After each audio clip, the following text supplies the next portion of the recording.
Saudari-saudara yang terkasih di dalam Tuhan Yesus, marilah kita berdoa. Dalam nama Bapa dan Putra dan Roh Kudus. Amin. Bapa kami yang ada di sorga, dimuliakanlah namamu, datanglah kerajaan-Mu, dan jadilah kehendak-Mu di atas bumi seperti di dalam surga.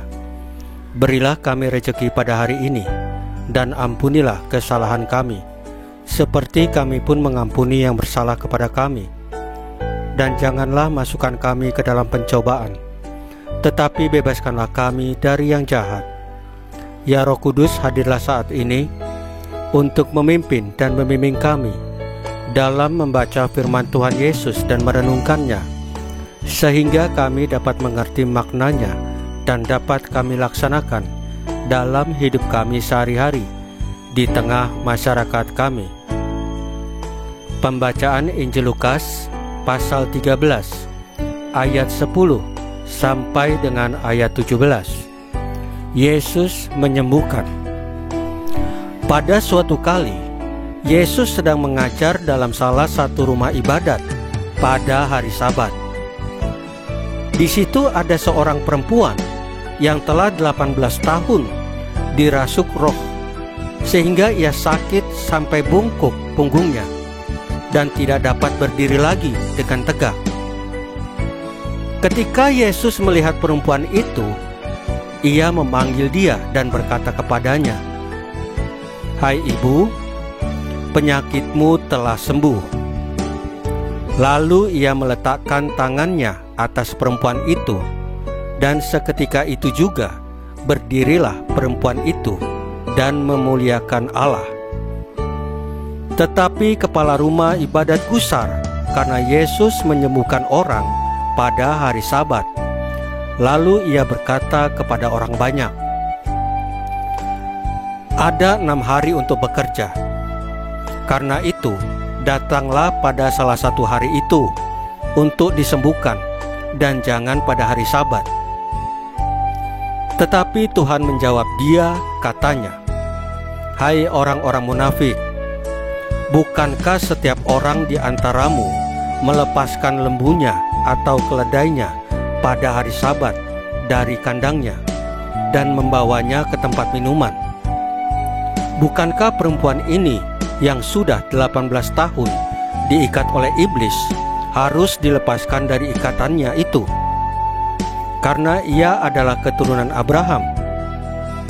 Dan pada waktu ia berkata demikian, semua lawannya merasa malu, dan semua orang banyak bersukacita karena segala perkara mulia yang telah dilakukannya. Demikianlah sabda Tuhan.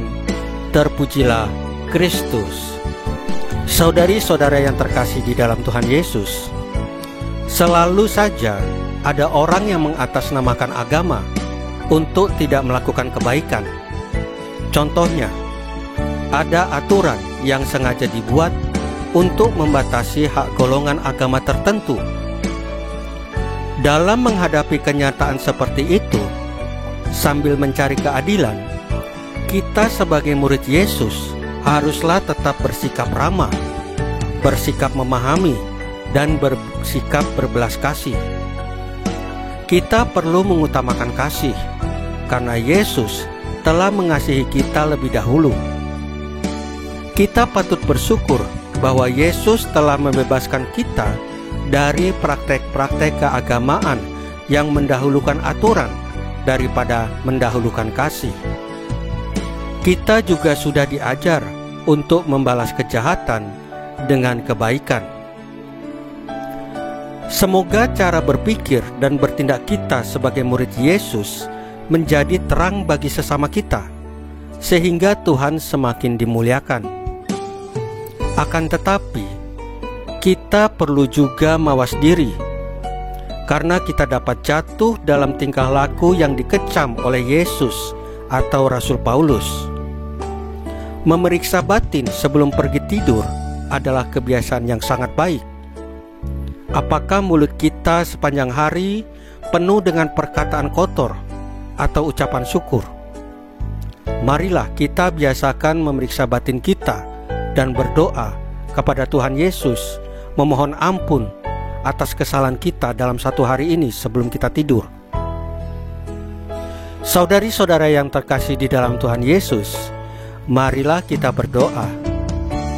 Ya Tuhan Yesus, mampukanlah kami untuk selalu bersyukur kepadamu dan mengucapkan terima kasih kepada Engkau dan mendoakan sesama kami. Salam Maria, penuh rahmat, Tuhan sertamu. Terpujilah Engkau di antara wanita, dan terpujilah buah tubuhmu Yesus. Santa Maria Bunda Allah, doakanlah kami yang berdosa ini, sekarang dan waktu kami mati. Ya Tuhan, tambahkanlah iman kami hanya kepadamu saja, karena Engkau adalah Tuhan dan Juru Selamat kami satu-satunya. Tidak ada yang lain. Dalam nama Bapa dan Putra dan Roh Kudus. Amin.